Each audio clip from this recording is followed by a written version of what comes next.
do projeto de extensão Sustente UERJ. O projeto Sustente UERJ, ele é um projeto de extensão da UERJ, do Instituto de Química da UERJ, e envolve a participação minha, que sou a professora Mônica, de Química Orgânica e de Química Ambiental, e dos alunos do curso de Licenciatura em Engenharia Química da UERJ. Então, a gente está, assim, muito feliz de estar reiniciando as nossas lives esse ano, infelizmente, num período muito complicado do Brasil, né, considerando o número de mortes por Covid, mas sempre é hora da gente estar com o olhar para frente e tentando fazer o nosso melhor, e nada melhor do que pensar no meio ambiente e na nossa alimentação, né? Então, eu vou convidar a Aline, que vai apresentar a nossa palestrante de hoje. A nossa palestrante de hoje foi uma ex-aluna da UERJ, fez graduação, mestrado e doutorado em Química, foi minha aluna de doutorado, então é um imenso prazer eu estar aqui divulgando o trabalho, tanto da Monique, que é tão importante para o meio ambiente e para a gente também. Então, Aline, por favor, agora é com você. Eu vou desligar minha câmera e só vou me deliciar aqui. Infelizmente, não é presencialmente, não vamos poder degustar dos pãezinhos, mas vai ser uma hora aí agradável com a Monique. Beijo, gente, e aproveitem. Poxa, seria ótimo, hein, degustar os pães.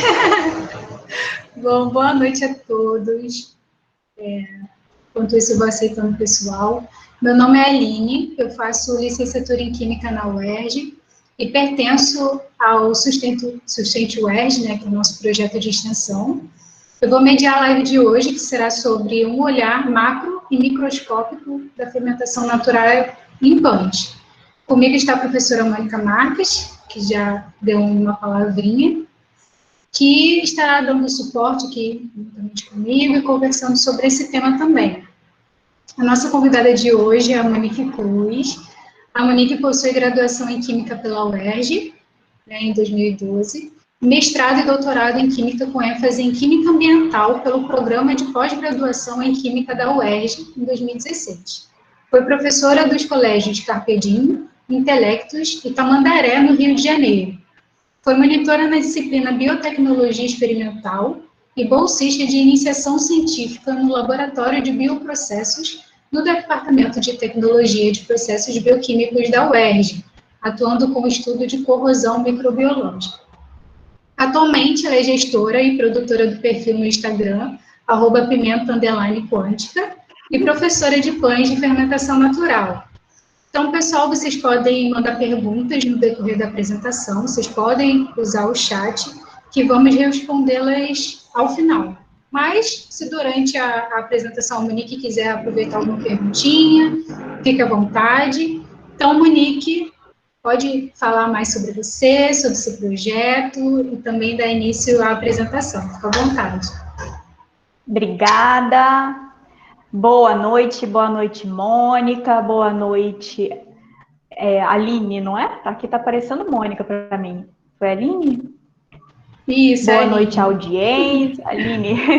Parabéns, Aline, licenciada, minha caloura. Tenho muita saudade da época do Haroldinho. Então, novamente, muito obrigada pelo convite, né, de estar aqui hoje falando desse assunto tão legal, e eu queria que, na minha época de graduanda, tivesse projetos tão interessantes, assim, né, que fogem um pouco daquele ambiente tão institucional, assim, né, do meio acadêmico. Então, parabéns vocês que participam, que estão de frente, né, para esse projeto essencial para a nossa formação, né, enquanto professor, enquanto engenheiro, a gente ter esse olhar um pouco mais interdisciplinar, né, das questões que envolvem não somente a química, mas as ciências como um todo. Então, meu nome é Monique, como já falaram, né, para quem já me conhece aqui, do @pimenta_quântica, oi, Pimentinha, e para quem não conhece, eu, como a Aline falou, estudei na UERJ, fiz mestrado, doutorado, e hoje eu vou falar um pouquinho para vocês da química do pão. Vamos dar um olhar macro e microscópico da fermentação natural em pães. Então, a gente vai ver o pão por fora e a gente vai ver o pão por dentro. Basicamente isso.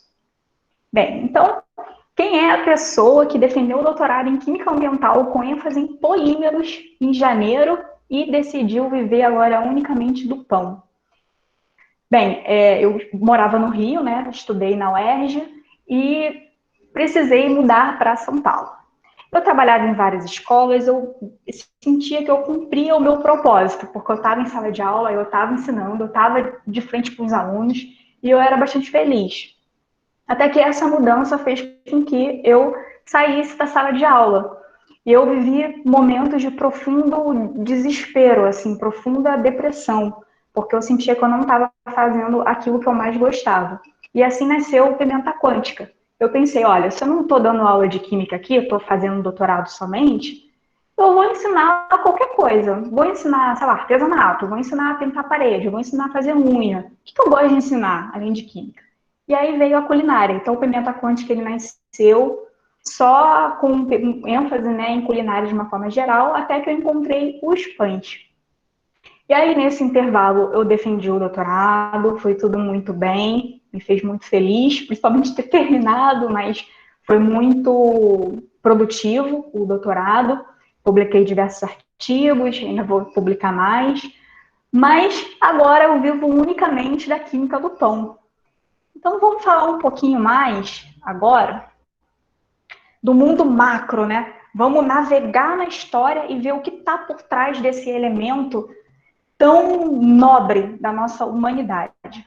Então, vamos falar um pouquinho de história.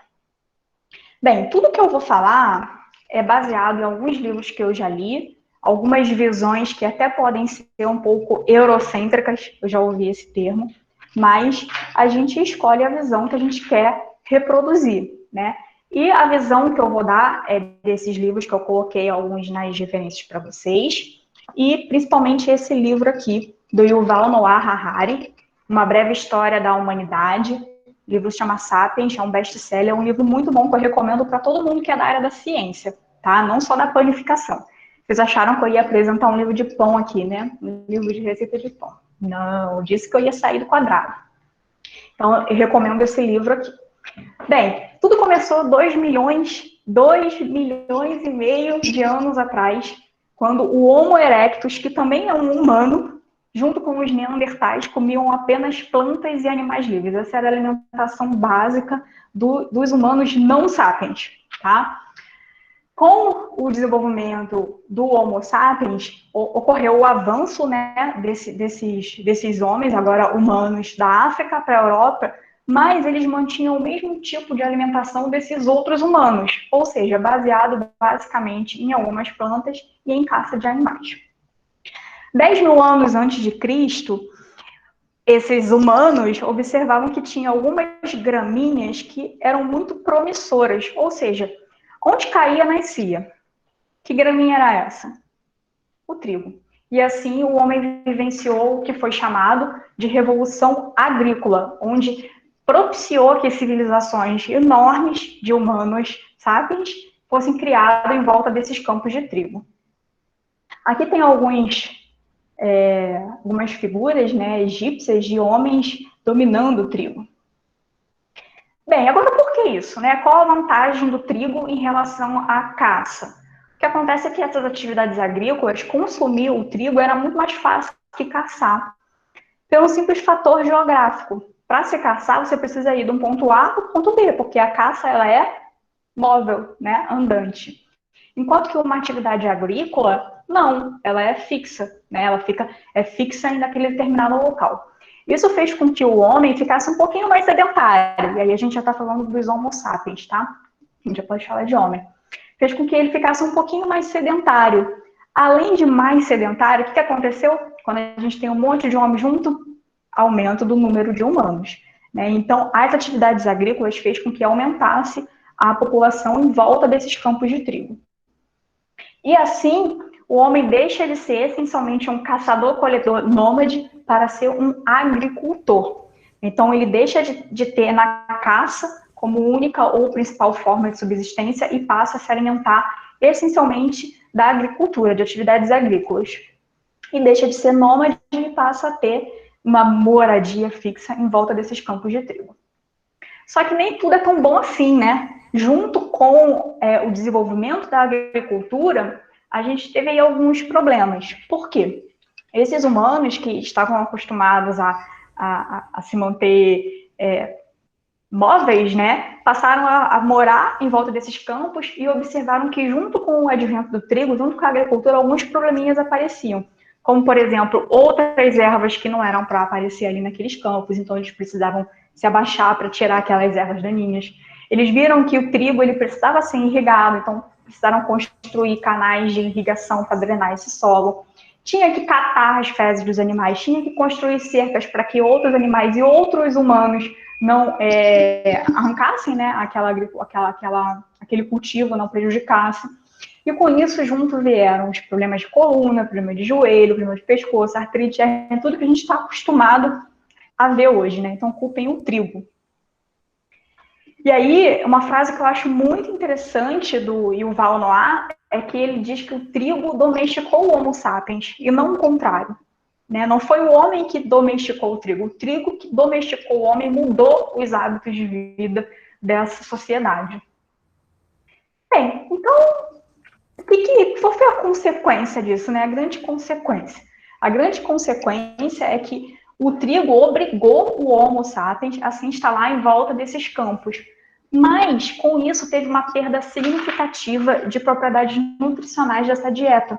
Porque a dieta baseada nesses cereais, ela, apesar de ainda assim muito rica, ela é pobre em vitaminas, sais minerais e principalmente difícil de digerir. Além disso, o Yuval ele coloca que, devido a esses humanos ficarem muito próximos em regiões, né, disputava território, ocorreu aí o aumento da violência devido principalmente à questão de posses de terra. Assim, o que o trigo então ofereceu de bom a esses homens? Né? Essa é a pergunta. Alguém saberia dizer? Pensa um pouquinho. O que o trigo ofereceu? Porque deu problema na coluna, a dieta não era boa, o negócio não é gostoso. O que então o trigo ofereceu de bom? Isso aqui, ó. Multiplicação da espécie. E isso vale muito na nossa sociedade. Por quê? A moeda da nossa evolução é o DNA. O que significa estar em extinção? Estar em extinção significa que não tem daquela espécie, ou melhor, aquela espécie está sendo destruída. Aqui foi o que aconteceu, foi exatamente o inverso. Né? A gente teve um incremento do DNA, ainda que essas pessoas vivessem em condições piores do que quando o homem era essencialmente um caçador, você tinha mais pessoas. Então, é quase que até um pensamento bem capitalista, né? Mais pessoas vivendo em condições piores. E com isso, a gente teve também a criação da matemática, das engenharias, da escrita, tudo isso para domesticar o trigo. E onde que o pão entra nessa história? O pão, ele entra nessa história 7.000 anos antes de Cristo.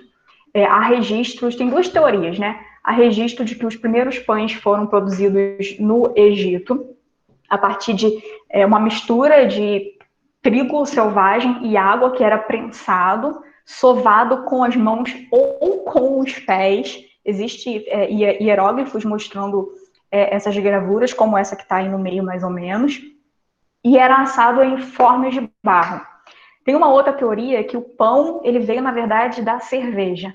Foi misturado cerveja, que já era um fermentado que o homem já tinha conhecimento, a esse trigo selvagem, e assim foi criado o pão. Eu prefiro a primeira teoria, tá? Até que um dia, mais ou menos 1.500 anos antes de Cristo, foi feita uma massa, essa massa de trigo selvagem com água, e em vez de ser prensada e assada nesse forno de barro aqui que eu relatei, que é como está esse número 4285, só que a massa ficou lá esquecida. Esqueceram a massa. De um dia para o outro. O que você acha que aconteceu com essa massa? Sempre gosto de perguntar isso. Essa massa, ela apodreceu ou essa massa cresceu? Então, os egípcios, 1.500 anos antes de Cristo, fizeram uma mistura de trigo selvagem com água, que era o pão que eles consumiam, só que em vez de assar na mesma hora no forno de barro, esqueceu lá. O que aconteceu? O que aconteceu foi que a massa cresceu. E assim nasce a fermentação em pães. Fermentação selvagem. Bem, essa foto certamente não é uma foto de um pão de 1500 anos antes de Cristo. Vocês podem ver um pão que eu faço, uma focaccia, fermentação natural. E essa bolhona que você está vendo aí, essa foto é bem emblemática. É exatamente essa resposta da fermentação, esse indicativo de que a massa foi fermentada. E assim, eu digo para você, não é magia, é biologia. Tá bom?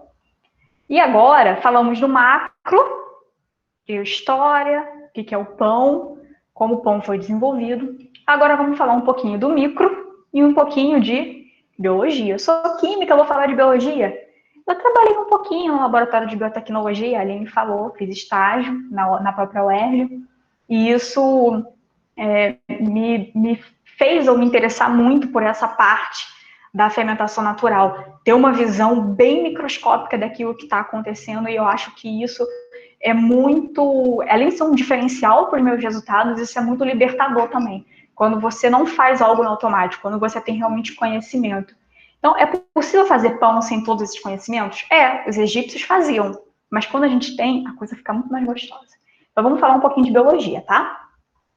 Aqui tá uma fotinho do meu fermento. O que aconteceu com a massa que foi esquecida lá 1500 anos atrás? O que aconteceu foi que foi criado ali um fermento. O que é um fermento? É uma mistura, uma cultura de micro-organismos. Naquele caso, a gente pode dizer que é uma cultura de micro-organismos selvagens. E de onde vieram esses micro-organismos? Quem sabe dizer? Pensa aí. De onde esses micro-organismos vieram? O homem pegou trigo, pegou água, sovou com a mão, sovou com o pé e o negócio cresceu. Esses micro-organismos, eles vieram do trigo, eles vieram do ar, eles vieram da água, das mãos e também dos pés dos egípcios. O que acontece é que quando esses micro-organismos encontram a fonte de açúcar, que no caso está ali nos grãos, junto com algumas enzimas que tem ali naquele meio, eles conseguem fermentar. O que é fermentar? É transformar esses açúcares, consumir esses açúcares e produzir gás carbônico, que faz aquela bolhona que eu mostrei na foto para vocês, álcool, ácido acético, que é a mesma coisa que vinagre, ácido lático e diversas outras substâncias que a gente vai entrar um pouquinho mais específico ao longo dessa palestra, tá bom? Então, aqueles micro-organismos que estão presentes naquele meio consumiram o açúcar, a fonte de carboidrato ali dos grãos, e como se o cocôzinho, falando agora bem para leigo, como se o cocôzinho, o subproduto, fosse substâncias do nosso interesse, que no caso é o gás carbônico, o álcool. Esse é o princípio básico de qualquer fermentação nessas condições. Aqui a gente chama esse fermento de fermento natural, de fermento selvagem, de sourdough, de levain, de massa leveda, massa azeda, de starter, levitomadre, tem um monte de nome. Eu gosto de chamar de levain e também de fermento natural. Nessa foto, tá vendo esse elásticozinho? Foi o fermento natural na hora que eu ativei, ou seja, na hora que eu dei farinha. Depois de umas 3, 4 horas, ele foi lá para cima. Por quê? Devido à produção dos gases. Tá bom? Então, o que é esse fermento natural? É uma mistura de leveduras no seu estado selvagem, ou seja, são todas as leveduras presentes ali no ar, na farinha, na água, no pé do egípcio, na mão, na nossa mão, que se multiplicam e que sobrevivem de forma harmônica, de forma simbiótica. E isso traz ao pão uma combinação de acidez, de aroma, de sabor que é inexplicável. E aí você deve estar me perguntando, tá bom, eu quero esse negócio. Como que então eu posso ter um fermento desse? Eu quero esse fermento. Eu quero esse pão feito como antigamente. É bem tranquilo. Você vai precisar de água, farinha. Qualquer farinha tem a capacidade de fermentar. Pode demorar mais tempo ou pode demorar menos tempo. Se você estiver trabalhando com uma farinha orgânica, ou seja, que veio de um trigo que foi cultivado sem agrotóxico, vai ser bem mais rápido e você vai ter um levain bem mais rico. Mas você pode usar com farinha de supermercado também, eu já usei várias vezes, não tem nenhum problema. Então, ao misturar farinha e água sob condições adequadas, uma água legal, temperatura perto de 30 graus, você vai conseguir fazer um fermento. Em alguns métodos é adicionada também uma fonte de açúcar de fruta. Suco de uva, eu gosto do suco de maçã, pode usar suco de abacaxi também, tem gente que faz com caldo de cana, água da uva passa, e aí vai variar, a gente não vai falar muito de método aqui, tá? Não é o foco. Além disso, o levain, ele pode chegar também pronto para você, ele pode chegar na sua casa a partir de uma isca. Ele é infinito. O fermento natural, ele é infinito. Uma vez que você recebe um pouquinho e você coloca mais farinha e mais água, você já aumenta aquele volume. Por isso que a gente fala que pão é partilha, pão é multiplicação, né? Pão é tudo isso, pão, literalmente. Então, tem várias formas de você conseguir o seu fermento natural. Algumas curiosidades para vocês, tá bom? Aqui tem curiosidades bobinhas e curiosidades muito biológicas. A gente vai sempre flutuar nesses dois pilares, tá bom? A gente vai falar sempre do macro e do micro, do macro e do micro. Esse é o levain Dominique. Dominique, Monique, acho que você já entendeu, né? As pessoas geralmente dão nome para o seu levain, porque cuida como se fosse literalmente um pet. Porque um levain bem cuidado, ele pode durar gerações. A gente tem relatos de levain de 200 anos, de 300 anos, que vai passando de geração para geração. E cada levain, ele é único. Ele não somente é único, como ele é dinâmico. Ele muda de acordo com o lugar que fica, de acordo com a temperatura, com a forma que você alimenta. Então, ele nunca é o mesmo e você nunca mais será o mesmo depois que conviver com essa curiosa relação. E aí, agora, um aspecto um pouco mais técnico. Se eu pegar 1 grama desse levain desidratado, ou seja, desidratar e pegar 1 grama dele sequinho, sem água, quantos micro-organismos você acha que vai ter ali dentro? Responde mentalmente. Porque se a gente botar no chat aqui, eu vou ficar curiosa, eu vou querer ver, vou ficar desconcentrada. Pensa mentalmente. Eu vou dar algumas possibilidades. Quantos micro-organismos tem em 1 grama? 50, 100, 1000, 2000, 20 mil, 2 milhões, 20 milhões, 200 milhões, 2 bilhões, 2 trilhões, 2 bilhões. Em apenas 1 grama, nós podemos ter até 2 bilhões, tá? Isso de acordo com o Laboratório de Biologia de São Francisco, que é muito pioneiro em análises de fermento natural. Se a gente for dividir, se a gente for um pouquinho mais a fundo, dentro desses 2 bilhões, a gente pode ter 25 milhões de leveduras e de 600 milhões a 2 bilhões de bactérias ácido láticas, lactobacilos. Então, é muito micro-organismo ali. Muito, muito mesmo. E agora a gente vai para o mais micro ainda, tá? A gente vai mais a fundo. Esse estudo científico, ele é super recente. Eu encontrei ele ontem, ele foi publicado esse mês, tá? E ele é revelador, principalmente para muita gente que repete muita coisa sobre fermento natural e que, na verdade, não são coisas tão científicas, são coisas que a gente simplesmente repete porque a gente escuta alguém falar, tá? Esse estudo super recente, super sério, o que eles fizeram? Eles analisaram a composição dos bichinhos, a composição microbiana de levain de 500 diferentes regiões do mundo. Então, foi basicamente Estados Unidos e Europa, mais de 500 lugares diferentes. Além disso, também foi avaliado a emissão de voláteis nesses pães. O que é isso? Vou falar agora para quem não é da área, tá bom? Quando você assa o seu pão, você sente cheiro de pão quentinho. Esse cheiro, ele inclusive, ele te ajuda na depressão, sabia? Ele lembra a infância, é um cheiro que é capaz de te transcender. É tão significativo esse cheiro que vocês sabiam que vende, e tem padaria que usa, aroma artificial de pão, tipo um bom ar, e aí você passa, você sente aquele cheiro de pão quentinho e automaticamente te remete a coisas boas. De tão significativo que é. Por que a gente sente esse cheiro? A gente sente esse cheiro porque dentro do pão está sendo liberado substâncias voláteis que chegam até seu nariz e você sente esse cheiro. Basicamente é isso, tá? Então foi avaliado a quantidade, a composição de 500 pães, de 500 fermentos de diferentes regiões, tanto a composição microbiana quanto a emissão desses voláteis. Por que esse trabalho foi feito? Esse trabalho foi feito porque tem uma galera metida lá em São Francisco, na Califórnia, Estados Unidos, que deu até nome para um bichinho, que é o São Francisquense, o Lactobacillus São Francisquense. E eles falam que é único, exclusivo deles. Por isso que tem muita gente que faz curso lá na São Francisco Bacon, que inclusive é um dos meus sonhos, exatamente porque eles são muito conhecidos por esse fermento tão diferenciado. Só que esse estudo mostrou que Lactobacillus São Francisquense é possível ser encontrado em vários lugares, porque a localização geográfica não determina a composição microbiana da massa fermentada. O que determina são as condições da alimentação, quantas vezes essa cultura é renovada, a temperatura e a umidade da farinha. Monique traduza. Vou traduzir. Quando você recebe ou quando você faz esse fermento, você precisa, com uma certa frequência, descartar uma parte dele e colocar sempre água e farinha. Isso se chama alimentar. Dependendo de quantas vezes você alimenta, as condições a nível de temperatura do seu ambiente, umidade, qualidade da farinha é que vai definir a composição microbiana desse seu pão.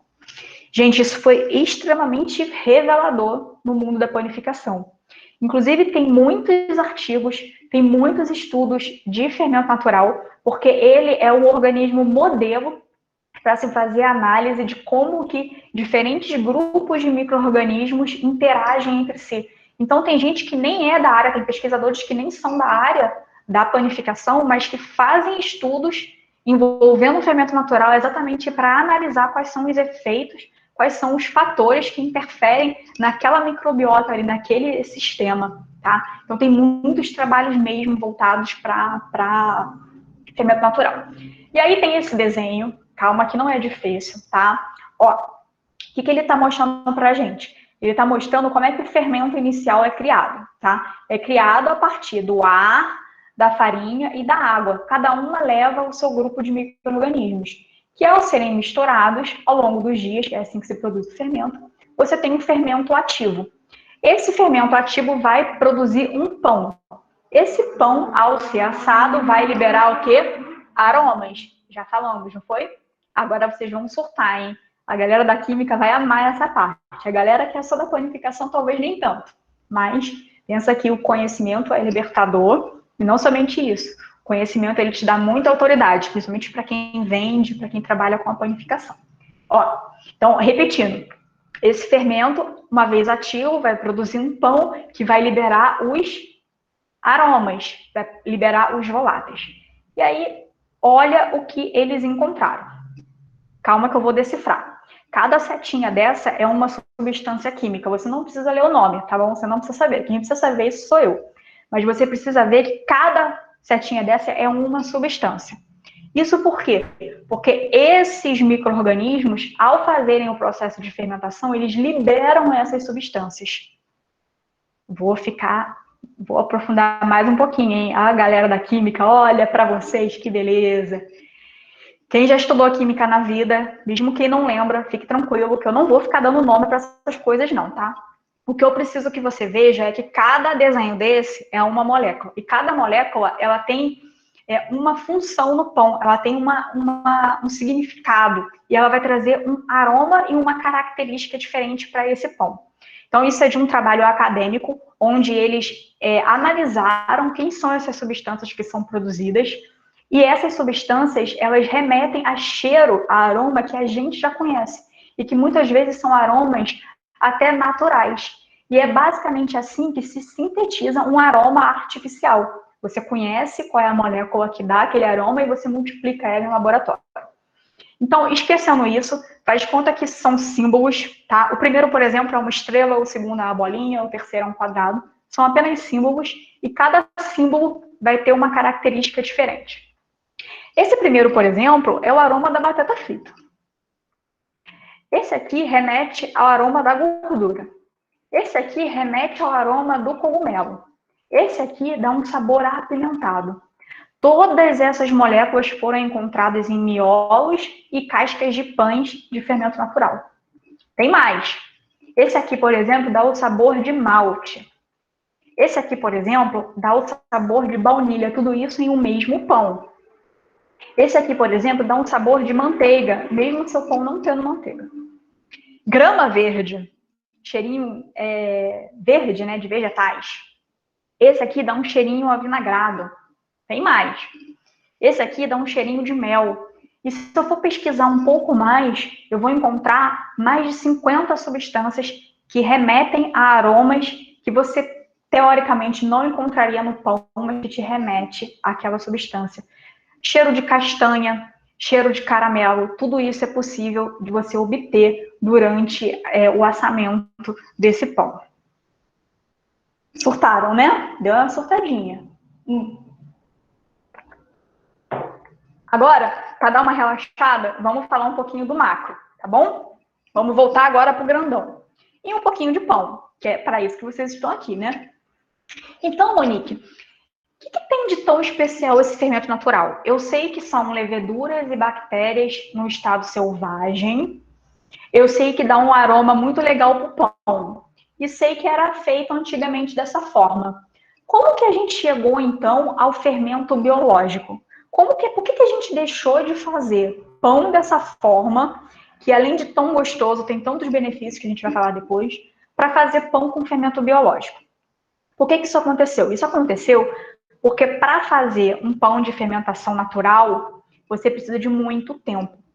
Esses pães feitos como antigamente levavam 24, 48 horas para serem feitos, sem contar o tempo de fabricação do fermento, que pode ser até 10 dias, 15, depende muito da farinha de quem está fazendo. Então, o que Pasteur fez?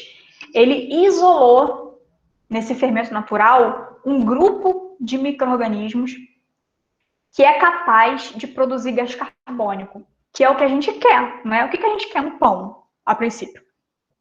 A gente quer que ele deixe de ser uma massa densa de farinha e água e passe a ser um negócio fofo. Esse negócio fofo é por causa do gás carbônico.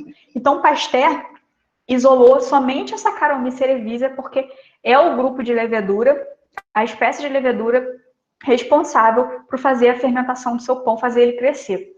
Com isso, a gente tem uma fermentação muito mais rápida. De 24, 48 horas, a gente encurta esse tempo para 3, 4 horas. Dependendo do padeiro e do processo, até menos.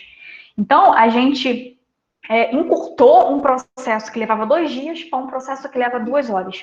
Junto com isso, a gente teve muitos problemas. A gente perdeu muita qualidade, não somente de aroma, mas também nutricional desse pão. Além disso, devido a essa fermentação ser muito rápida, a gente não dá tempo desses micro-organismos consumirem todo o açúcar daquela farinha, todo o amido. Por isso, a fermentação, às vezes, ela termina dentro de você. E por isso você se sente inchada, se sente desconforto, queimação, azia. Quem nunca sentiu isso? Não é? Não é mesmo? Se pudesse levantar a mão, né? Levanta a mão aí sozinho na sua casa. Você já sentiu isso, eu tenho certeza. Comendo pão de forma, comendo pão de mercado, comendo pão francês da padaria. Eu tenho certeza que você já sentiu isso, tá? E o pão com fermento natural? O pão com fermento natural, além de ter essa fermentação longa que propicia a degradação por completo, né, desses açúcares, desses carboidratos, ela também produz cor, aroma e diversos benefícios nutricionais a esse pão. E muito interessante, devido à própria acidez desse fermento, é dispensado o uso de melhoradores e de aditivos. E além disso, a gente também tem uma melhor digestibilidade desse pão. Ele é mais digerido, apesar de ser também um pão, de ser uma fonte de carboidrato, ele tem uma digestibilidade muito melhor do que um pão feito com fermento biológico. Tem um livro da Rita Lobo com o Luiz Américo Camargo, eu podia até ter botado ele aqui, chama Pão Nosso. Na primeira página, a Rita fala assim: eu comi esses pães todos os dias, porque eu precisava testar. E por incrível que pareça, eu não engordei. E aí eu sempre cito a Rita Lobo. Se ela falou que não engorda, gente, ela é praticamente dona do GNT, essa mulher, né? Ela não ia se queimar por pouco. E ela conta que comeu pão no almoço, janta, lanche durante 1 ano e não engordou 1 só grama. Tem semana que eu como basicamente pão também. Nunca engordei absolutamente nada, tá bom? É claro, né? Também tem a questão da tendência e a questão da saúde. Se você é diabético, provavelmente você não vai poder consumir tanto pão assim. Tem que ter um equilíbrio. Mas o que eu tô querendo dizer é que, consumido com moderação e uma alimentação equilibrada, você não vai engordar consumindo esses pães, tá bom? Tem aromas e compostos diferenciados, propicia um pão de melhor digestibilidade, menor índice glicêmico e não é necessário o uso de aditivos, como eu falei para vocês. Aqui nessa foto eu tenho um pão multigrãos. É um pão de farinha branca, tá bom? Com diversos grãos. Tem gergelim, tem quinoa, tem linhaça. Ah, Monique, mas não é melhor que seja integral? Depende, tá bom? Depende do que você quer, do seu objetivo. Eu falo bastante isso no meu Instagram. As nossas farinhas integrais, elas são essencialmente casca de trigo. Então, às vezes, não tem tantos benefícios assim. Vale mais a pena você usar grãos, você usar aveia, você usar linhaça, quinoa nos seus grãos, do que, de repente, usar farinha integral. Mas eu vou falar um pouquinho melhor do grão do trigo daqui a pouquinho. E com o fermento natural, a gente pode fazer vários pães. Não é só esse pão rústico da casca grossa. A gente pode fazer pizza. A gente pode fazer panetone, a gente pode fazer pão doce, a gente pode fazer pão brioche, que é esse da foto. A gente pode fazer pão de forma. A gente pode fazer qualquer pão. Qualquer pão que tem fermento biológico, a gente pode usar o fermento natural. Agora vamos voltar novamente para o micro e falar um pouquinho dos ingredientes desses pães. Olha para esse pão. É meu, tá? Eu que fiz, eu que tirei a foto. A gente tem uma fatia de pão com um queijinho burrata. Esse pão, ele foi passado na frigideira, tá bom? Por isso que ele tá moreninho. Tem tomatinho. Tô ativando as lombrigas de vocês, né? Tem alecrim e manjericão. O que você acha que tem dentro desse pão? Do pão em si. Você sabe? Eu sei. E se você fizer pão um dia, você também vai saber.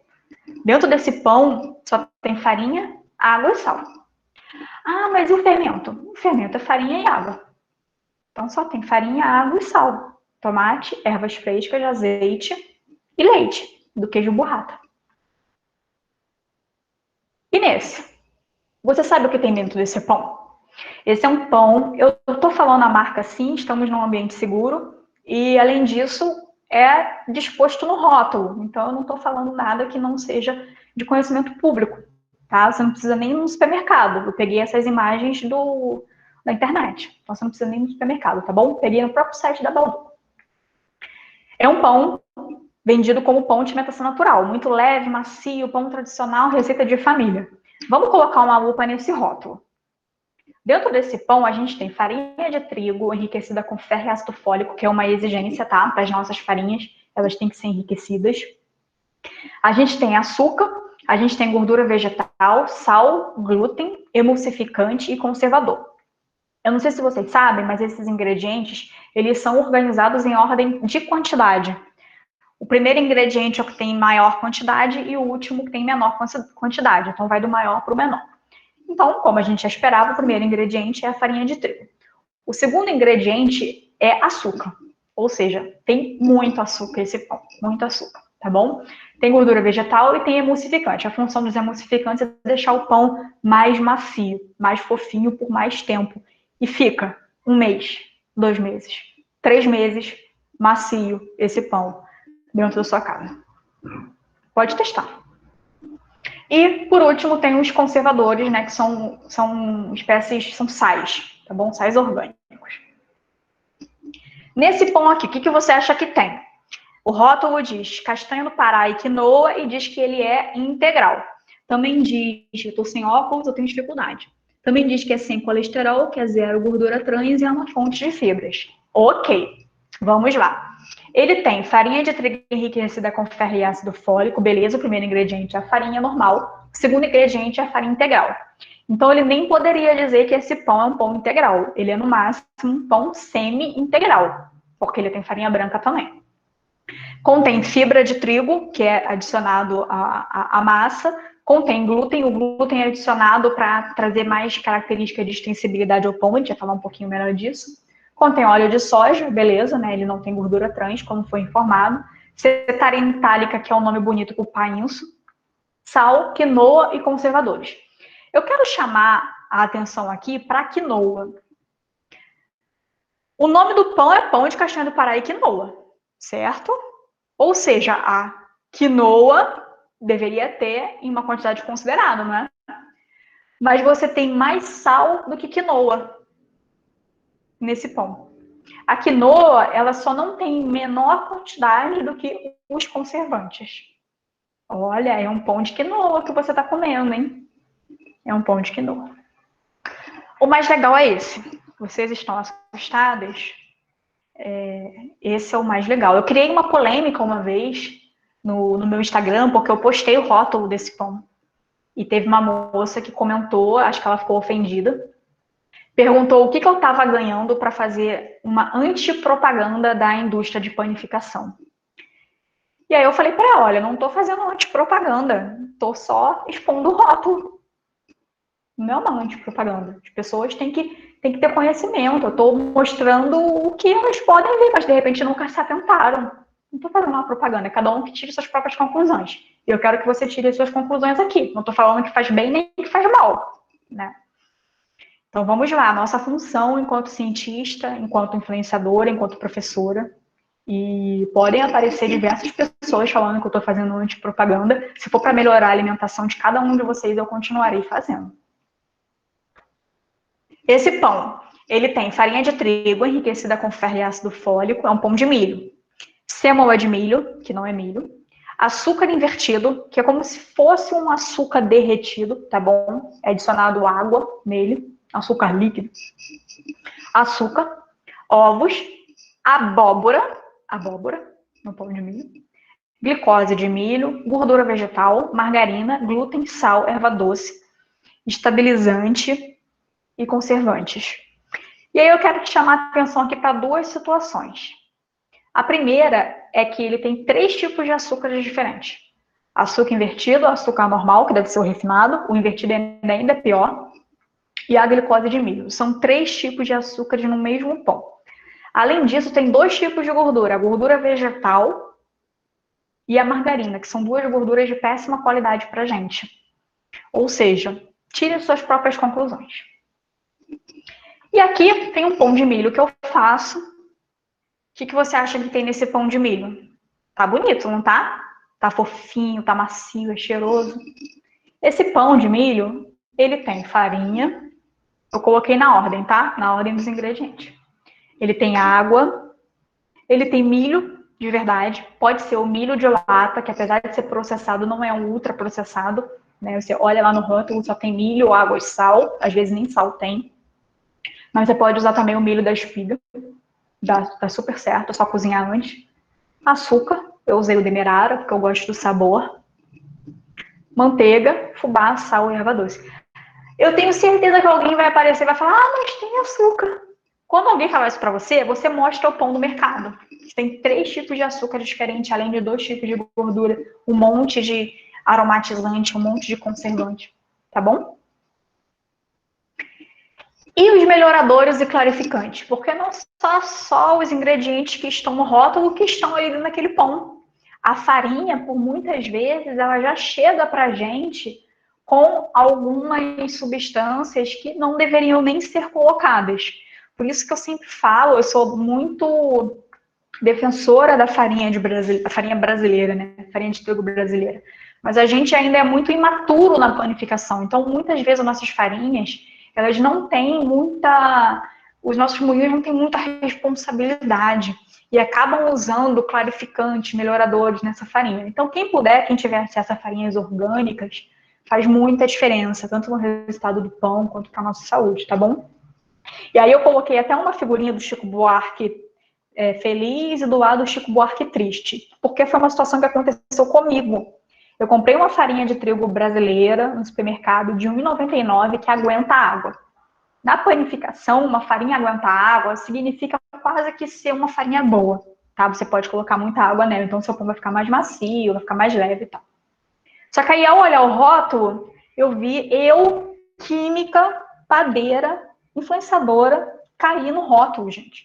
Então, se acontece comigo, imagina o quanto acontece com pessoas que não entendem a importância da gente consultar o rótulo. Aconteceu comigo, eu sou química, sou padeira, influenciadora. Eu só fui ver em casa depois que eu tinha feito o pão. Tanta raiva daquele pão. E qual era o melhorador nessa farinha? Era o peróxido de benzoíla, que é uma espécie clarificante, para deixar a farinha mais branquinha. O peróxido de benzoíla, não sei se alguém aqui sabe, é pomada para espinha. tá bom? É mesmo um princípio ativo. Além disso, algumas farinhas, alguns pães, eles vêm com azodicarbonamida, que apesar de ser proibido na União Europeia e diversos países desenvolvidos, é permitido no Brasil. A gente tem também o bromato de sódio, que é muito comum determinadas padarias usarem em pães franceses. É proibido pela Anvisa. Ele deixa aquele pão mais estufadinho, dá aquela sensação do pão ser maior. É proibido pela Anvisa, e mesmo assim, cenas como essa notícia, depois se vocês quiserem, coloca no Google, são corriqueiras no Brasil, tá bom? Do Ministério Público atuar, Anvisa, atuar padarias por usarem essas espécies, usar bromato de sódio nos seus pães. Então vamos abrir nossos olhinhos, olhar o rótulo, olhar o que a gente está comendo. Vamos continuar ainda no micro e vamos falar um pouquinho agora do grão de trigo. Se a gente pudesse, então, pegar esse grão do trigo e botar uma lupa nele. Eu fiz esse desenho, gente, olha que bonito. Eu fiz, não é do Google, tá bom? Peguei e fiz esse desenho no PowerPoint. Esse desenho é o grão de trigo, tá? Representação do grão de trigo. Aqui, a gente tem o germe do trigo, que é o embrião do trigo, que é o miolinho do trigo. Aqui a gente tem o endosperma. E aqui a gente tem a casca ou farelo. A casca, ela é a camada externa e ela é muito rica em fibras.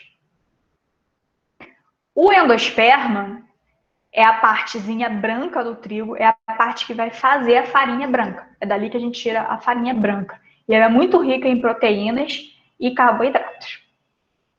E o germe é o embrião do nosso trigo, é onde carrega a energia, carrega a gordura. É muito rico em vitaminas, minerais e também proteína. Qual a diferença da farinha branca para a farinha integral?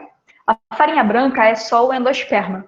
A farinha integral é a casca, o endosperma é o germe, é o grão do trigo inteiro. Por que eu falei lá atrás que nem sempre a farinha integral é uma boa opção, dependendo da farinha que você compra? Porque muitas vezes a farinha integral que a gente compra no mercado é só a casca do trigo. É só a casca do trigo. Todas as propriedades nutricionais, as vitaminas, os minerais do germe, as proteínas, o amido, não vai. Tá? Eles só usam a casca, porque a casca não é nobre. Então, toda a produção da farinha branca fica sobrando a casca. E aí eles pegam aquela casca e vendem pra gente como farinha integral. Então, tem que tomar muito cuidado ao comprar farinha integral, porque às vezes você acha que está fazendo uma escolha saudável e você, na verdade, está comendo só fibra. E aí é melhor comer aveia, né? Sei lá, não sou nutricionista, mas devem ter outras opções que não vão prejudicar o miolo do seu pão. Porque um pão de farinha só integral, se for uma farinha ruim, não é legal, não fica bom. Tá bom? Então, farinha integral tem que ser casca, endosperma e germe, tudo moído. Por isso que eu compro germe de trigo e uso nos meus pães. Mesmo os meus pães brancos, eu transformo eles em integrais. Aquele pão multigrão que eu coloquei, eu não posso chamar, mas ele tem propriedades nutricionais de um pão integral de verdade. Porque eu tenho ali dentro o endosperma, eu tenho as fibras dos grãos e eu tenho o germe que eu adiciono. Vende em loja de produtos naturais. Germe de trigo. E agora vamos falar do tal do glúten, né? Como eu falei para vocês, os pães, eles são consumidos desde pão que a gente entende como pão fermentado, 1.500 anos a 2.000 antes de Cristo. Mas só na última década, nas últimas 2 décadas, é que a gente escuta falar dos malefícios do glúten. Né? Vamos falar um pouquinho mais disso agora. O que é o glúten? O glúten é uma proteína encontrada no grão do trigo, tá bom? E também em outros grãos. E ela o glúten é formado por 2 outros grupos proteicos, que é a glutenina e a gliadina, e representa 85% das proteínas total da farinha. O que é uma farinha forte? Uma farinha forte é uma farinha que tem muito glúten. Então, como é que funciona a formação desse glúten? Você tem a união dessas 2 proteínas, que é a gliadina e a glutenina, que vai trazer características diferentes ao seu pão, que junto com a água mais a agitação ou o tempo, a agitação entende-se como sova, vai formar a cadeia de glúten. Para que serve essa cadeia? Essa cadeia serve para fazer o seu pão crescer. literalmente. Então, como que o pão cresce? A união dessas duas proteínas, que têm formatos diferentes, ao se ligarem, formam como se fosse uma redinha, que é a rede de glúten. Dentro dessa rede, dentro desses espaços, é que vai ficar aprisionado os gases da fermentação. Então, quando você mistura o fermento no seu pão, o que está acontecendo ali? Você está misturando gliadina e glutenina, formando a rede de glúten, e ao mesmo tempo, os micro-organismos estão produzindo gases e substâncias que vão ficar dentro dessas redinhas. É isso que faz o seu pão ficar grande. É isso que sustenta essa rede de glúten que sustenta o volume do seu pão. Quando ela não está bem desenvolvida, o seu pão ele não cresce o suficiente, ele murcha, ele fica pesado. E como que a gente desenvolve esse glúten? Pode ser ou com sova ou com o tempo. E uma grande vantagem dos pães de fermentação longa é que a gente não precisa sovar, porque como eles ficam muito tempo descansando, esse tempo favorece a formação do glúten também. E aí, com o glúten formado, os gases ficam aprisionados, seu pão cresce e está pronto seu pão. Então, o pão ele cresce, né, ele aumenta o volume e junto a esse processo, a gente tem também aumento do volume, aumento da extensibilidade, viscosidade, variação ali nas propriedades físicas desse pão. Ainda falando um pouquinho mais do glúten. Quando a gente fala de intolerância, sensibilidade, alergia, a gente fala de... Vou falar de basicamente 3 grupos aqui de pessoas. As pessoas que são celíacas, as pessoas que têm sensibilidade ao glúten e as pessoas que têm um desconforto abdominal. São pessoas que têm síndrome do intestino irritável e que está muito associado aos food maps, tá bom? Os celíacos, eles não podem consumir glúten de forma alguma, nem traços. Quem é sensível ao glúten tolera algumas quantidades. E esse desconforto abdominal pode não ter muito a ver com o glúten, tá bom? Vamos lá. Esse estudo da Mello é um estudo da Universidade Federal do Rio Grande do Sul, de Engenharia de Alimentos. Ela analisou a frequência de desconforto abdominal, né, e de formação de food maps de 2 tipos de pães. Os pães de fermentação rápida, pão comum, e de fermentação natural. No pão de fermentação rápida, o pão comum, a gente tem as leveduras que foram selecionadas, lembra lá, a Pasteur selecionou as leveduras que formam gás carbônico, e esse processo é feito em até 6 horas. Com isso, a gente tem a presença ainda no pão de carboidratos muito longos, que causam desconforto abdominal e que trazem ao pão um índice glicêmico maior. Então, quem tem, por exemplo, sensibilidade ao glúten, síndrome do intestino irritável, vai sofrer bastante com esse pão. Já os pães de fermentação lenta, usando o fermento natural, a gente tem a ação de leveduras e de bactérias concomitantes, em um processo que pode durar de 24 horas, 48 ou 36, depende muito do processo, do tipo de farinha. E o tempo favorece a quebra desses carboidratos e a hidrólise do glúten. Com isso, mesmo pessoas que têm sensibilidade ao glúten, não celíacas, podem consumir pães de fermentação natural que não vão ter o desconforto abdominal. Esse estudo é muito legal, é em português, é uma tese, tá? Então, dá para vocês lerem tranquilo, que não é muito importante, muito legal. E agora vamos voltar um pouquinho do macro e vamos falar um pouquinho de método. Não vou me fixar muito nisso, porque o objetivo aqui não é dar uma aula de como se faz pão, né? A gente está fazendo um geralzão. Mas vocês devem estar curiosos, né? Quem nunca fez pão, caramba, como que faz esse pão, gente? O pão é sensacional, o pão é cheiroso, o pão é gostoso, o pão faz bem, o pão é feito como antigamente, o pão é saudável. Mas como é que a gente faz?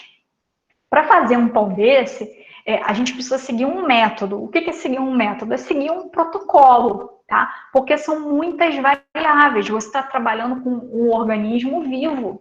E isso já agrega um desafio, uma variabilidade de método muito grande. Então, apesar de ser possível fazer pão como antigamente, misturando farinha, água, sal, a gente sempre quer um pão maior, um pão mais leve, um pão mais gostoso. Então, a gente fica numa eterna busca do melhor método, da melhor farinha, do melhor processo, do melhor tempo de fermentação.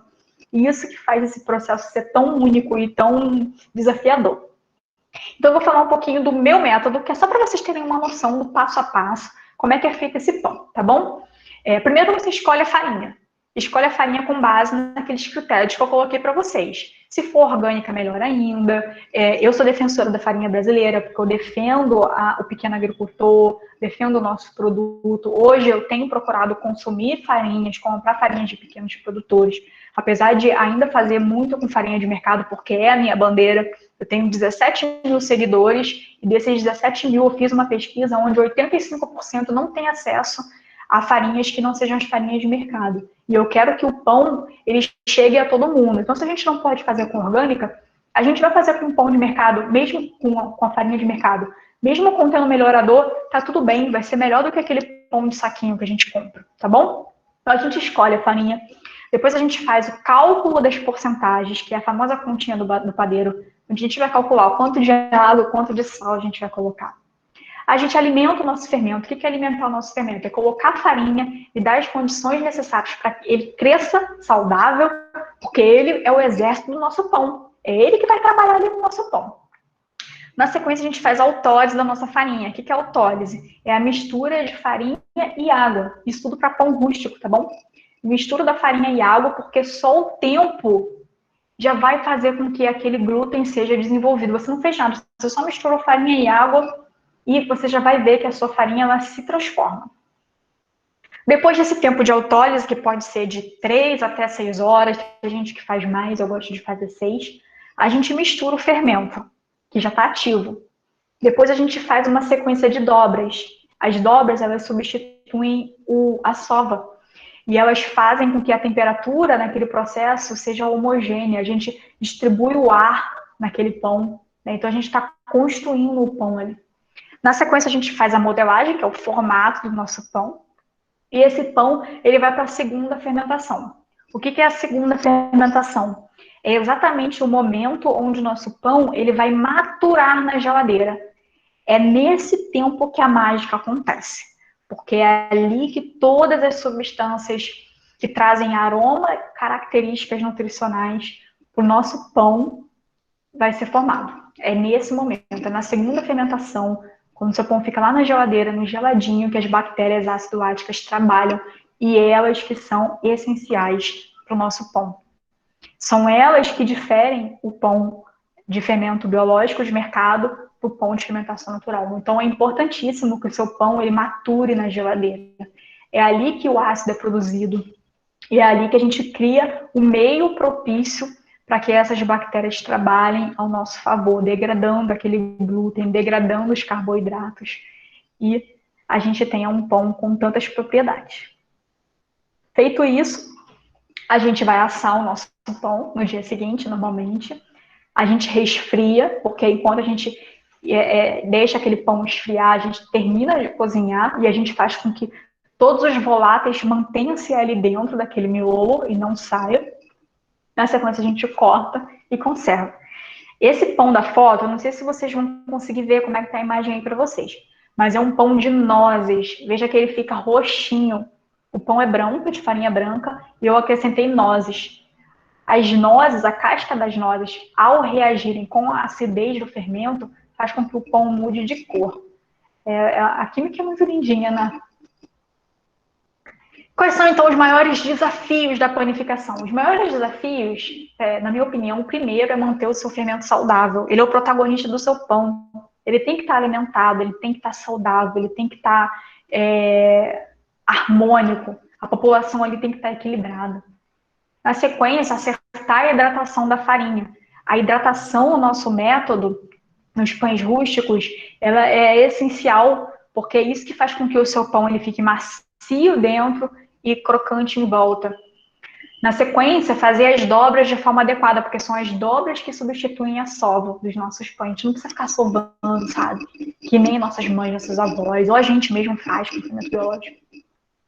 Fazer a modelagem também é difícil, que é dar o formato final no pão. E a hora de assar, né? A hora de assar você precisa de um forno que chegue a 250 graus para você conseguir fazer com que esse pão ele salte no forno. As bactérias, as leveduras, elas dão o último suspiro no forno, cresce, e aí teu pão fica enorme, bonito, leve. E quais são os presentes que você ganha, né? Falei dos desafios, quais são os presentes? cheiro de pão quentinho saudável em casa. Esse na foto nem é tão saudável, tá bom? É um tortano de calabresa. Não recomendo. Não é tão saudável, mas para quem gosta de calabresa, é um pão sensacional. Para você presentear alguém com pão. Pão é afeto, é partilha, é amor. Imagina você dar de presente a alguém algo que você levou 2 dias fazendo. O quanto que aquela pessoa não vai se sentir amada, né, querida? Você ter um alimento saudável em casa, você saber quais são os ingredientes que você colocou naquele pão, né? E para muita gente o pão ele também traz independência financeira, principalmente no ano passado e esse ano, né, com a questão da pandemia, muitas mulheres se viram sem trabalho porque tiveram que deixar as crianças sem escola, né? Elas tiveram que deixar os trabalhos, poder ficar com as crianças e viram no pão uma forma de independência financeira, começaram a vender pão, empreender e hoje têm as suas vidas transformadas. Então, esses são, para mim, assim, os maiores presentes de se fazer um pão em casa. E é isso. Muito obrigada. Na foto, pizza, porque pizza, eu viveria de pizza. Dá para fazer pizza também, de fermento natural, e é sensacional. Obrigada, gente. Olha, acabei no tempo certinho. Oh, muito obrigada, Monique. Nossa, eu fiquei aguando aqui. Muito bom, muito bom. Mônica, você quer dar alguma palavrinha antes de eu começar com as perguntas? Sim, deixa eu só fazer um comentário, né? Primeiro, Monique, parabéns pela sua palestra. Eu sabia que seria maravilhosa, porque eu te conheço, né? Já vejo você trabalhando com os pães há muito tempo, então a gente fica encantado quando a gente escuta você falar, você realmente incorporou o pão na sua vida, né?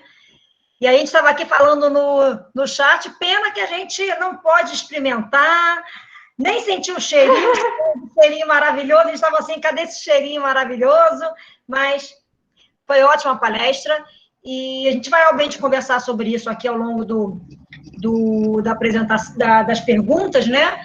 Mas é extremamente importante hoje a gente estar com essa preocupação de uma alimentação mais saudável, e o pão de fermentação natural, ele é indicado se as pessoas querem emagrecer, se as pessoas querem se manter no peso, se as pessoas querem ter uma vida mais saudável.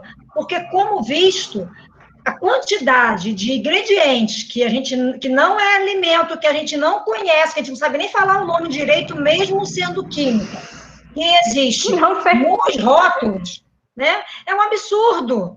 Então, a gente tem que levantar uma bandeira de que a indústria alimentícia, nós somos químicos, nós podemos trabalhar na indústria alimentícia, a gente não está querendo falar mal da indústria, mas ela também precisa produzir mais produtos que a gente possa se alimentar sem nos matar, né? Hoje, nós temos várias doenças causadas por uma alimentação inadequada, causada pelos produtos industrializados. E nós temos, então, que reverter esse jogo. E uma maneira da gente reverter esse jogo é a gente passar a cozinhar mais, passar a comprar mais alimentos naturais e a gente fazer a nossa própria comida. Sei que às vezes tem gente que não tem tempo, mas, por exemplo, esse pão fica um tempão macio, vários dias, então você pode estar se programando para fazendo ele de tempos em tempos e estar se alimentando com algo muito mais saudável, que não vai causar desconforto, que não vai causar câncer, porque sempre comendo um alimento que tem produtos que eles vão se acumulando no nosso corpo, uma hora nós vamos dar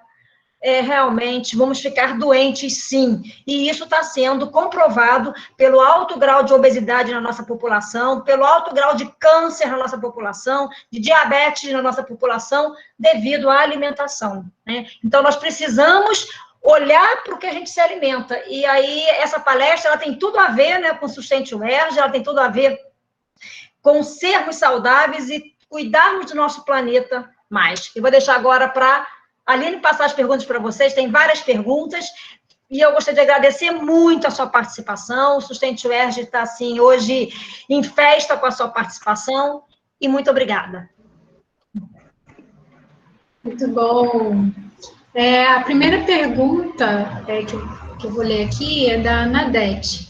Ela fala assim: e quanto aos defensivos agrícolas que são usados na plantação de trigo, passam para o nosso pão? Sim, podem passar, né? Para qualquer alimento, né? Não somente o pão, mas passa por...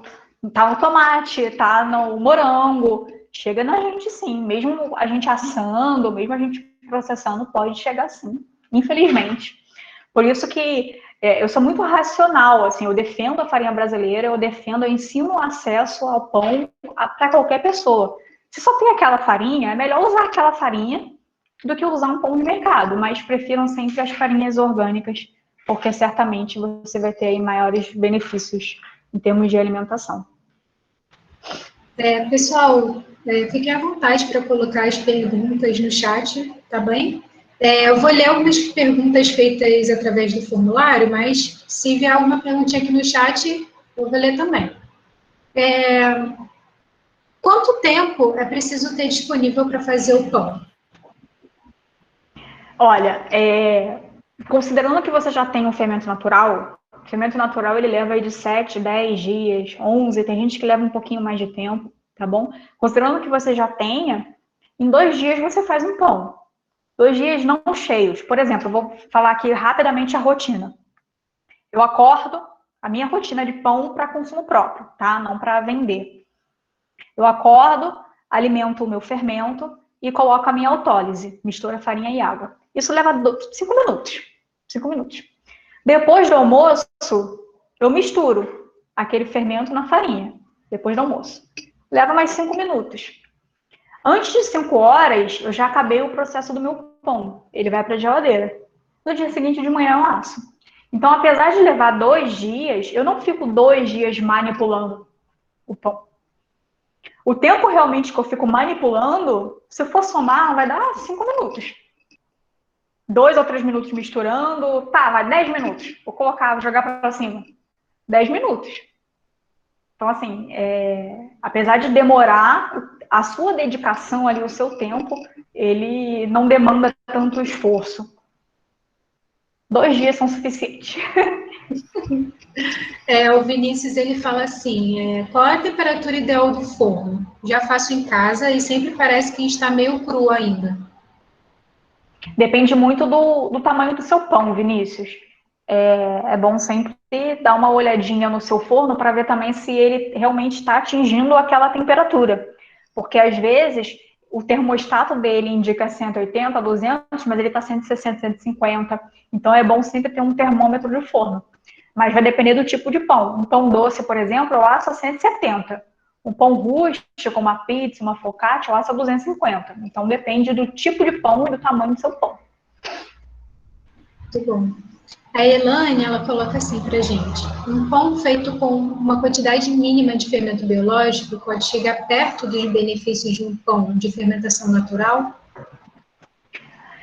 Você vai ter os benefícios do consumo dos carboidratos, né, em maior escala, porque você vai ter mais tempo de fermentação. Mas os benefícios associados a aroma, a acidez, você só consegue com as bactérias do grupo ácido lático, que não tem no fermento biológico, que são aquelas bactérias responsáveis por produzir todos aqueles aromas, aquelas substâncias, aquelas moléculas bonitas que eu coloquei lá para vocês. Então, você consegue chegar perto, você tem um pão de digestibilidade melhor. Sim, ele é mais facilmente digerido, mas você perde em aroma, você perde em qualidades sensoriais, né, do pão.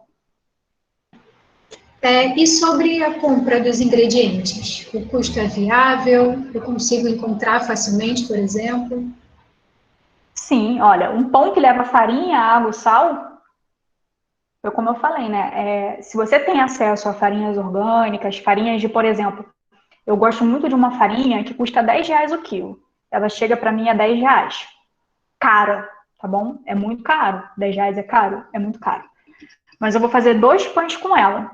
2 pães de aproximadamente 1 quilo. Um pão de 1 quilo, para mim e para o meu marido, dura aí 3 dias, porque a gente come bem, viu? 2 fatias no almoço, às vezes 2 na janta. A gente come bem. Dura 2, 3 dias, um pão. Se você for levar em consideração que um pão de forma de supermercado custa 8, 9, fazer pão em casa custa mais barato. Isso porque eu coloquei uma farinha cara. Mas eu faço pães incríveis. É possível fazer pães maravilhosos com farinha de supermercado que custam 3, 4 reais. custam 5, e você vai fazer 2 pães com 1 quilo. Então, assim, sai mais barato do que comprar. Isso é fato. Não somente mais saudável, mas sai também mais barato. É claro, você vai incluir também o gás, né, ou a energia, mas sai mais barato sim. Então é tudo de bom, né? É bom, bonito, é barato, maravilhoso, Gostoso. gostoso, principalmente. A Elane, ela colocou aqui a forma como o fermento é iniciado: gengibre, abacaxi, iogurte, ou só farinha muda a constituição final de um levain? Muda. De acordo com esse último estudo que eu coloquei, que saiu anteontem, a farinha que você usa na criação e desenvolvimento do seu fermento vai definir toda a vida dele. Eu não tinha essa percepção. Inclusive, sempre que eu faço às vezes semana do fermento natural, e aí eu puxo todo mundo para fazer fermento comigo. E eu sempre falo, pode pegar qualquer farinha, eu vou ser agora um pouco mais responsável com relação a isso e vou fazer uma pesquisa de farinhas e vou sugerir determinadas farinhas, porque vai mudar sim a forma. Não o sabor, tá? Às vezes a gente usa fruta, eu entendi, basicamente ela deve ter perguntado com relação à fruta. Se eu usar maçã, se eu usar abacaxi, se isso vai mudar o sabor. Não, porque a gente só está interessado no açúcar da fruta, lá na cultura inicial. Mas o tipo de farinha que a gente usa interfere sim, de acordo com esse último artigo que eu li. A Cláudia colocou: eu posso usar o fermento natural e biológico juntos? Qual seria a proporção? Pode, mas não é necessário, tá bom? Se seu fermento natural ele está ativo, ele está forte, você não precisa usar fermento biológico, não. Tem gente que usa para deixar o pão mais leve, porque ele vai crescer mais rápido, mas não é necessário. O fermento natural ele tá forte e você ter paciência. Você consegue fermentar qualquer pão com ele. A Larissa colocou: os pães industrializados são fabricados e aplicados antimofos. Como essa substância é identificada na informação dos ingredientes?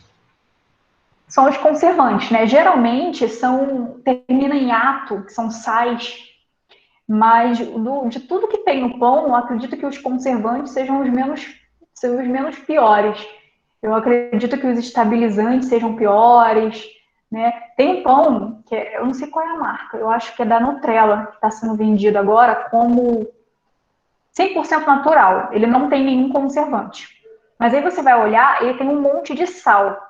Você vai comparar, eu queria até ter colocado, mas ia ficar muito grande, ia me estender muito. Você vai comparar o teor de sódio dele para o pão da mesma marca, você vai ver que ele tem quase o dobro de sódio. Aí eles colocam açúcar também. Açúcar é um ingrediente natural, então eles não estão fazendo propaganda enganosa. Aí eles colocam o açúcar para esconder aquele sal, porque o sal ele é um conservante natural.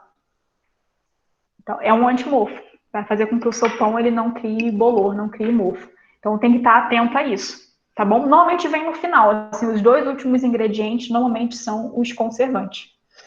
Mas para mim os aromatizantes e os estabilizantes são piores. O Pedro, ele pergunta assim para a gente: como saber se há ou não um desequilíbrio nas leveduras do levain? E o que seria ideal para o caso... Oi, perdão? Pode repetir, pode continuar. E o que seria ideal para o caso de haver tal desequilíbrio na prevalência de bactérias lácticas? Eu cheguei aqui na pergunta dele. Como saber se há ou não um desequilíbrio? Bem, se o seu fermento estiver crescendo muito rápido, eu tenho como um parâmetro ele dobrar entre 4 e 6 horas a 25 graus. Se você faz o seu fermento em 4 a 6 horas, ele dobra de tamanho, tem grandes indicativos dele estar bom, dele estar equilibrado. Mas um fermento que dobra em 1 hora, ele está desequilibrado. Tem muito mais levedura ali do que bactéria. Porque as leveduras é que fazem o teu fermento crescer.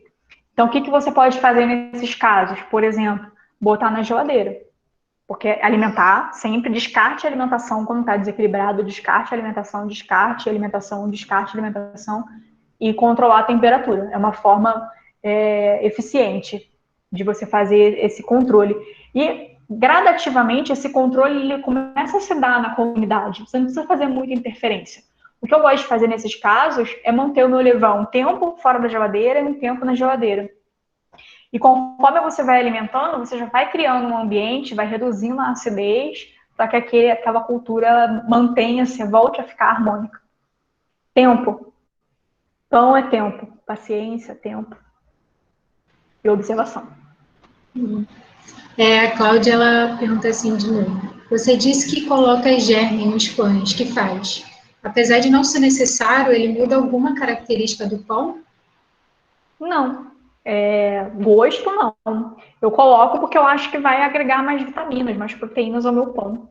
Mais propriedades nutricionais, porque o germe é a parte mais rica do trigo, né, em termos de propriedades nutricionais. Mas eu coloco pouco, coloco coisa de 10 gramas para 500 gramas de trigo. Só vê uns pontinhos assim amarelinhos. Não interfere, não. Uhum. E é difícil cuidar do fermento natural? É o maior desafio, né? Eu costumo falar que eu oriento os meus alunos e os meus seguidores muito a isso. Existem muitas regras. Eu poderia fazer um livro só sobre fermento natural. Teria aí pelo menos umas 200 páginas, só sobre fermento natural. Tipo um dicionário de fermento natural, só com regras, só com protocolo. Mas sabe o que mais conta? Quem é meu aluno que está aí? É um instinto. É um instinto, é você cheirar, são as capacidades sensoriais. Tem que ser uma propriedade, tem que ser uma relação, como é que eu vou falar? Orgânica entre você e o seu fermento. Ao você cheirar e ver que está com um cheiro diferente do cheiro que você observava antes e que tinha um bom resultado, é porque tem alguma coisa errada ali. E aí, o que você faz? Descarta boa parte, deixa só um pouquinho, alimenta, muda a farinha, muda a água, muda a temperatura, troca de pote, né? Então, é difícil? É. Mas é tão desafiador, é tão gostoso, é quase que você brincar de criador, sabe? E eu sempre coloco isso, que tem que ser uma relação instintiva. Você tem que observar e eu não posso te dizer daqui o que está acontecendo com o seu fermento. Porque você conhece ele, você sabe qual o cheiro, você sabe qual a textura. Se você viu que tem alguma coisa esquisita, que seu pão não está performando como antes, tem grande chance de ser o seu fermento natural. Então tem diversas regras, mas a regra melhor que tem é você perceber o seu fermento e tentativa e erro. Ver o que funciona para ele, o que não funciona. É a melhor forma. Mas se dá trabalho? Dá trabalho. Mas você não precisa alimentar com muita frequência. Se tudo estiver bem, ele estiver na geladeira, você alimenta uma vez na semana e tá tudo bem. Se você viajar, você pode ficar até 2 meses viajando, deixa ele na geladeira. Quando você voltar, você tira ele da geladeira, ativa ele e tá tudo certo. Você pode congelar por até 6 meses, ele não morre. É claro, a cultura, a comunidade vai ficar desorganizada, vai ficar desestabilizada? Vai, mas com o tempo, com as alimentações, você reorganiza novamente. A natureza, ela encontra uma forma de se readaptar àquilo, né? Ela encontra uma forma, confia no processo, confia na natureza, que ela vai se organizar. Muito bom, a natureza é perfeita, né? Mais uma perguntinha aqui do formulário. Dos pães que você faz, qual exige mais técnica, jogo de cintura ou conhecimento dos processos? Bem, como eu falei, tem muito pão que a gente pode fazer, né? Mas para iniciante, eu vou falar dos mais fáceis primeiro. Para iniciante, eu super recomendo os pães de forma. É um movimento até contrário ao movimento da maioria dos Instagrams, dos influenciadores de pão, que normalmente recomendam o pão rústico. Eu gosto muito de recomendar o pão de forma para iniciante, porque é um pão que fica na forma, é fácil de você ver o crescimento dele, e você acha que você vai ter um pão maravilhoso. Os mais difíceis, os mais desafiadores, com certeza, são os pães rústicos, porque tem a questão de adaptar a hidratação da farinha, porque se você erra na quantidade de água, na hora que você vira o seu pão, que ele dorme dentro de um cestinho, ele esparrama, e aí ele fica solado, com aspecto de solado, não fica legal. Então são muitos desafios. Então os mais difíceis são os rústicos, os mais fáceis são os pães de forma. Sem dúvida. A Rosângela colocou aqui pra gente. Toda vez que você alimenta o levain, você descarta? Sim. Normalmente eu uso o descarte para fazer o próprio pão. Como eu alimento pelo menos aí uma vez na semana, eu tiro uma parte dele, alimento para fazer o pão separado e devolvo aquilo que eu tirei de água e farinha e pronto, volta para a geladeira. A menos que eu fique um tempo sem fazer pão, aí eu preciso descartar e realmente jogar fora. Eu não tenho pena, eu jogo fora, porque ali não tem mais nada de propriedade nutricional. O micro-organismo já consumiu a farinha, então você não está jogando farinha fora, você está jogando o resto de bicho fora. Então, não precisa ter pena, tá bom? Principalmente quando tem muito tempo sem alimentar, aquilo ali não tem nenhum benefício. O Pedro, ele pergunta aqui, você usa seu levain em temperatura ambiente ao panificar? Já usou ele gelado, saído da geladeira e já refrescado? Já usei, Pedro. Eu faço diversas experiências e dá certo, dá, mas você precisa adaptar o seu método, tá? Talvez você precise fazer algumas modificações para a gente conseguir, de repente, equilibrar, né, essa deficiência do levain não estar tão ativo. Mas tem como fazer, tem alguns artifícios, algumas coisinhas que a gente faz para deixar o pão fortão, mesmo com um levain não tão forte. A Úrsula também pergunta, para criar um levain novo, podemos utilizar o germe de trigo também? Se sim, em qual quantidade? Nunca usei, nunca botei, Úrsula, germe no levain. Já coloquei farinha de centeio. Farinha de centeio fica bem legal, o levain fica bem forte, já uso farinha integral. O germe eu nunca usei, não. Ele tem pouca proteína. Não sei, de repente até dá, porque tem bastante proteína. Tenta e conta pra gente, mas não usa puro não, tá bom? Tenta e conta depois. Eu tenho outras perguntas aqui no formulário, mas só para a gente não passar muito da hora, né? Porque a gente já tem mais de 20 minutos além da palestra, mas eu achei uma pergunta muito interessante, que foi a respeito de uma experiência, né, de uma das pessoas que escreveu para a gente. Quando no processo de fazer o levain em casa do zero, ele apresenta sinais de fungos brancos na superfície, que ele seria fosco e esbranquiçado. É sinal de água ou pote contaminado? O que pode ser feito para evitar que isso aconteça? Bem, junto com os micro-organismos da farinha, vem também da água, vem do pote, vem da sua mão, vem do ar, né? E algumas vezes são micro-organismos que a gente não quer cultivar ali naquele fermento. Geralmente, os próprios lactobacilos e as próprias leveduras, elas atacam esses grupos indesejáveis, mas quando isso não acontece, cria-se sim bolor, fungo, às vezes fica preto, às vezes fica verde.